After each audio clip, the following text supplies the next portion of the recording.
Good morning, friends. Happy Sunday. I am up unusually early this morning, which I thought was interesting because I was looking back on some journaling. Actually, it was a Instagram story. You know how it shows you the memories online? And I saw that last year, around this time, I woke up really early, weirdly early, and stayed awake. Yeah, so just thought that was interesting. Here I am again, 1 year later, up early in the garden today.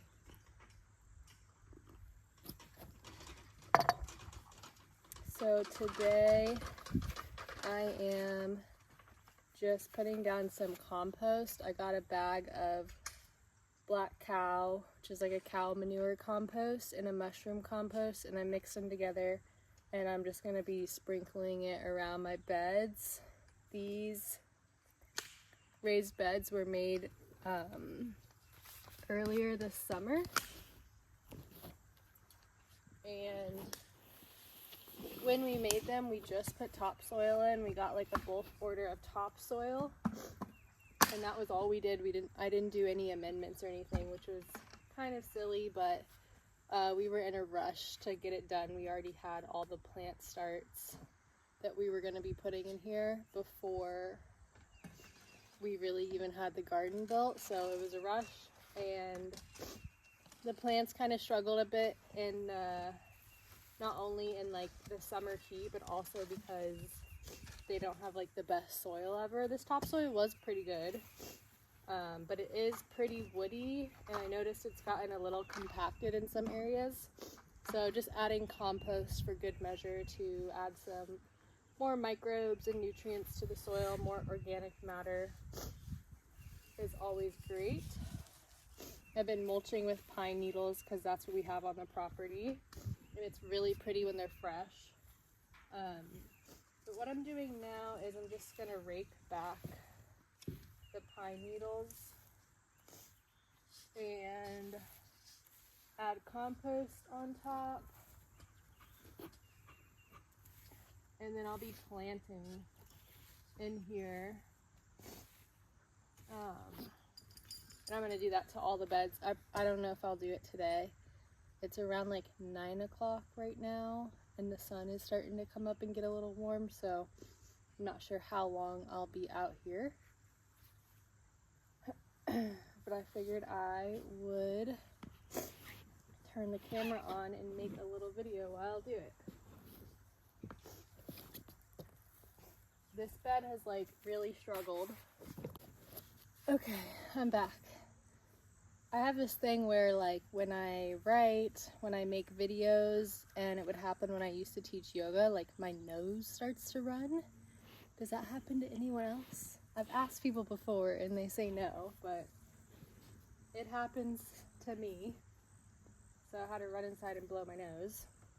Don't quite remember what I was talking about before I paused.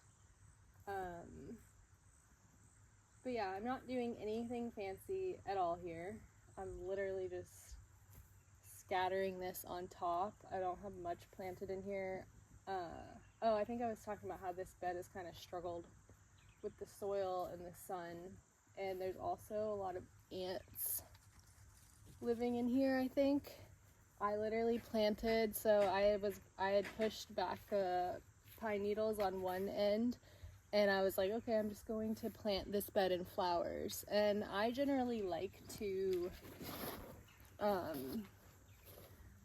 start seeds in seed trays, because every time I've direct sown, it just hasn't been successful enough for me. Like in this bed, I direct sowed like probably at least 20 seeds of like zinnias and cosmos, and I thought I just had one little sprout, but I think I see another one popped up.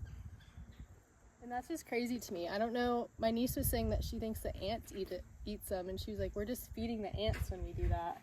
I don't know what that is.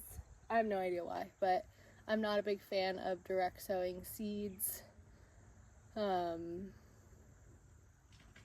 yeah, I just prefer to start it in seed trays and let them grow and then plant it out. I also don't like sowing thickly. I like to plant one seed in one hole, and then if it doesn't, I give things a long time to come up. If nothing comes up, I'll just put another seed.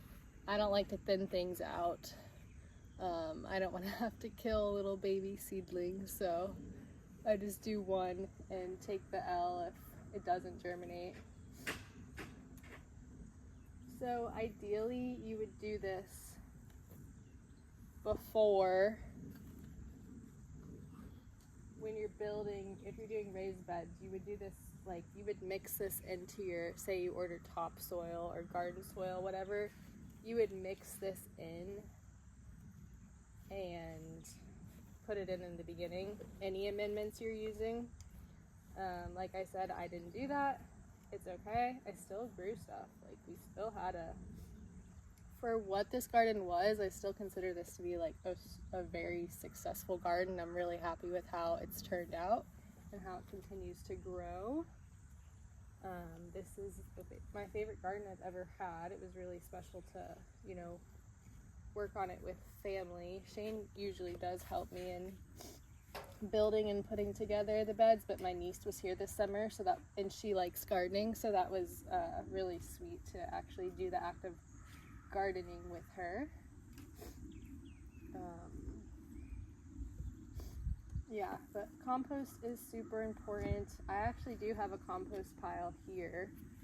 It's not super efficient or like well set up. It's honestly just a pile in the woods over there, and we've put our food scraps out there and then like rake leaves onto it. And the dog Wiley, who lives on this property, he often will come along and eat whatever food scraps he wants out of it, and so I don't know how much of it gets composted. I'm sure there's other little animals that do that too. But that's been going since before I was here, so I have sprinkled some of that on this, and yeah, I'm just over time kind of building up that pile. I love composting. I'm so enamored by it. I just find it amazing that our food scraps, like just simple backyard composting, something that anyone could do at home, is instead of putting your food scraps in the trash where they will be trapped in a plastic bag and then go to a landfill and just create these like toxic gases as they try to break down in the plastic bag. If you just return your food scraps to the earth, they make soil. They make beautiful, nutritious, rich organic matter to add to your garden, or just to add to your yard or your trees, or just giving it back to the earth and adding more organic matter to the earth, I think is worthwhile, even if you don't have a garden. You can also put compost in with your, like, if you have house plants.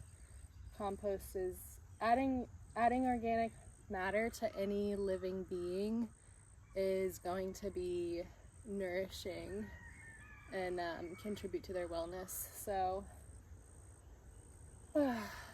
love composting. I think everyone should do it. I feel like it should be, if I was president of the world, it would be a law that we didn't throw away food scraps or anything. And if you have animals, like if you homestead or have a farm or anything, that adds just another layer of nutrient density to your compost. Having any kind of manure, chicken manure, cow manure, goat, sheep, rabbit manure is really good. Rabbit manure, I'm pretty sure you can just put directly on to your garden. It's